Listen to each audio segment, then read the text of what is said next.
বুধবারের মধ্যে দাবি পূরণের আশ্বাসে কর্মবিরতি প্রত্যাহার করেছেন রেলের রানিং স্টাফরা।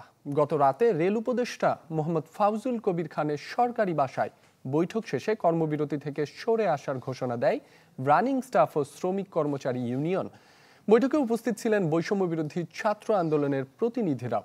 রাত 2:30টার দিকে রেলওয়ে রানিং স্টাফ শ্রমিক কর্মচারী ইউনিয়নের সাধারণ সম্পাদক মোহাম্মদ মুজিবুর রহমান সাংবাদিকদের জানান, অর্থ মন্ত্রণালয়ের মাধ্যমে বুধবারের মধ্যে বিষয়টি সমাধান করবেন রেল উপদেষ্টা।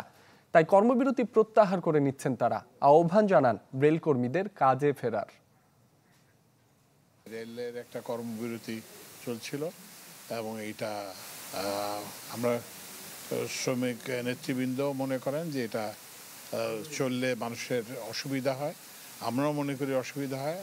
রেলের যারা ওনারা যে বিদ্যমান যে সুবিধা দিয়ে আছে সেগুলো সব বহাল থাকবে। আমরা যাত্রী চাদরের উপরে আমাদের এই দুর্ভোগ আমরা চাই না, আমরা বাধ্য হয়ে কোনো রীতি ডাক দিয়েছিলাম। আমরা এখন থেকে আমি আমার স্টাফ ভাইদেরকে বলবো তারা যেন তাদের কর্মে ফিরে যায় এবং এখন থেকে যেন ট্রেন পরিচালনার দিকে মনোযোগ দেয় এবং আইনগতভাবে গাড়ি পরিচালনা। কালার এক্সপার্ট, জর্জ স্যাপ এবং মাইল্ড অন হ্যান্ডস টেকনোলজি সমৃদ্ধ অরিক্স ক্রিস্টাল ওয়াশ আপনার লন্ড্রি এক্সপার্ট।